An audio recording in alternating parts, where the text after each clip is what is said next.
SWIFT, Society for Worldwide Interbank Financial Telecommunication, didirikan oleh 239 bank dan 15 negara pada tahun 1973, dan SWIFT sendiri mulai beroperasi secara aktif pada tahun 1977. Latar belakang diciptakannya SWIFT ini adalah ingin menggantikan sistem tradisional yang lebih lambat, yaitu telex pada tahun tersebut. Sehingga 239 bank ini dari 15 negara bersatu untuk menciptakan suatu keuangan sistem yang baru, sehingga terjadilah SWIFT. Dan baru-baru ini seperti yang kita tahu, SWIFT ingin menciptakan blockchain-nya sendiri, yang kita tahu di mana ini adalah perkembangan yang very cepat. Dan baru-baru ini SWIFT mulai mengembangi sistem blockchain, yang dimana ya kita tahu saat ini blockchain itu adalah sektor paling cepat dan juga kripto. Apa itu Ripple? Ripple didirikan pada tahun 2011 oleh beberapa insinyur. Hal ini didasarkan pada penciptaan terdahulunya, yaitu Bitcoin. Yang saat itu Bitcoin diciptakan pada tahun 2008, di mana ya Bitcoin itu masih memiliki kekurangan di mana dia bersifat lambat. Ripple menciptakan ini ya supaya dia lebih efisien, lebih murah, dan juga lebih cepat. Ini menjawab sekaligus dua pendahulunya, yaitu SWIFT dan juga Bitcoin, sebagai pembayaran cross-border payment. Dan kemudian XRP Ledger mulai dipubliskan pada tahun 2012, yaitu pada bulan Juni. Pendirian ini didirikan bersama Chris Larsen pada September 2012. Awalnya ini bukanlah Ripple, tapi adalah OpenCoin. OpenCoin akhirnya berubah nama menjadi Ripple Labs sekitar tahun 2013.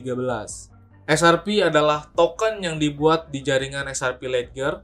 Ini bertujuan sebagai on-demand liquidity, dan dengan dia sebagai supply yang tetap tidak bisa ditambah. Tapi dia memiliki sifat deflasi, yang dimana semakin banyak transaksi yang dilakukan di jaringan XRP Ledger, maka jumlah pasokan XRP itu akan dibakar dan akan terus berkurang semakin banyak dan semakin lama sebuah ekosistem yang ada di dalamnya. Saat ini ya kita tahu Ripple sudah sangat berkomitmen untuk mengembangkan inovasi dari teknologi mereka, yang dimana mereka mulai bekerja sama dengan banyak institusi, dengan banyak negara, dan juga banyak lembaga keuangan. Bahkan baru-baru ini juga ya mereka mulai bekerja sama dengan sekuritas yang terhubung secara langsung ke jaringan BlackRock dan juga FunEgg. Ripple sendiri mulai mengembangkan ekosistem mereka dengan ekspansi ke Asia, Eropa, dan bahkan Afrika. Hal ini benar-benar ingin membuat bahwa mereka sangat berkomitmen untuk sebagai cross-border payment yang transparan dan juga efisien.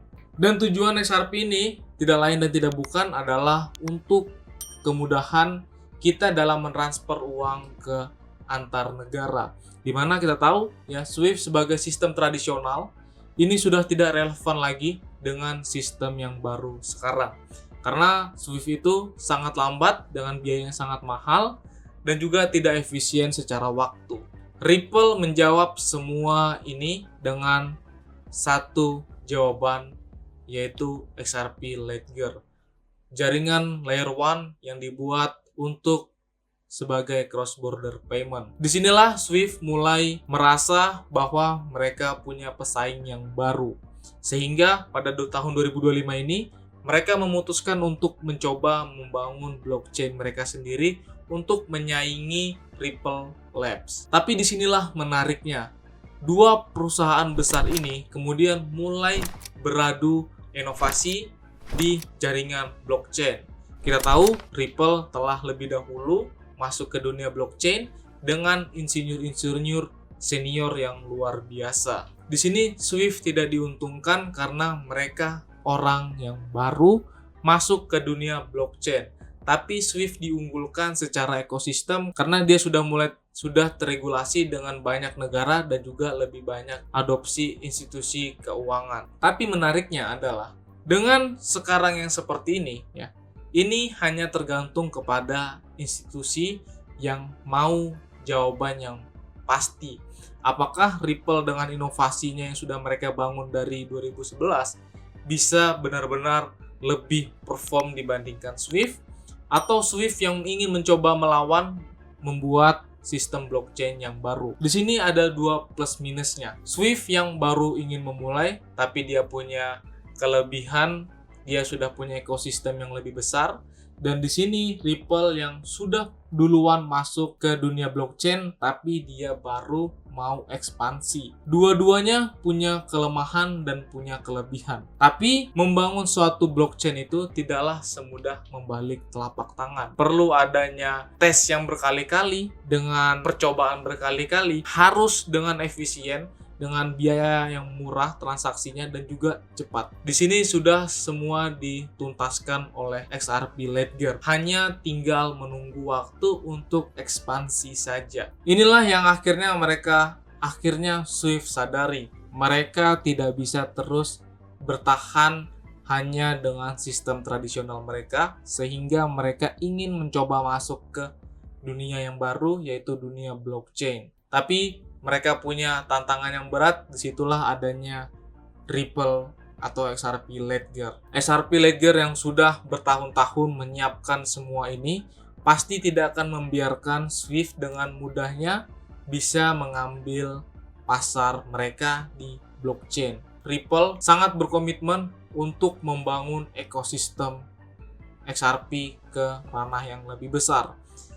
Bahkan ini sudah kode langsung oleh CEO Ripple, Brad Garlinghouse, di akun Twitter resmi dia, bahwa XRP adalah sebuah inovasi yang baru dan siapapun yang masuk ke XRP akan menjadi orang yang sangat luar biasa. Dan ini adalah awal dari sebuah revolusi keuangan yang baru. Kita bakal lihat akan ada banyak miliarder baru tercipta dari XRP, sama seperti ketika Bitcoin pertama kali dirilis. Saat itu tidak ada yang percaya dengan Bitcoin karena pada saat itu banyak instansi tradisional yang menentang Bitcoin, bahwa Bitcoin tidak akan kemana-mana dan akan menjadi nol. Siapakah yang akan memenangkan pertarungan yang luar biasa ini? Kita bakal lihat 5-10 tahun ke depan, apakah akan ada inovasi baru dari sistem keuangan, ataukah Swift akan terus kuat menjadi sebagai pokok utama dari sistem keuangan yang ada sekarang.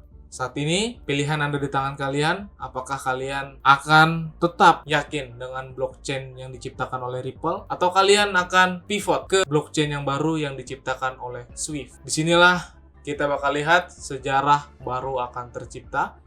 Dan buat teman-teman semua di sini yang lihat video ini, semoga video ini bisa membantu dan mengedukasi teman-teman semua. So, buat teman-teman semua, subscribe YouTube channel saya sekarang dan share ke teman-teman kalian, karena setelah 1000 subscriber di YouTube dan 20.000 followers di TikTok, kita bakal bagi-bagi hadiah buat teman-teman semua. See you in the next video.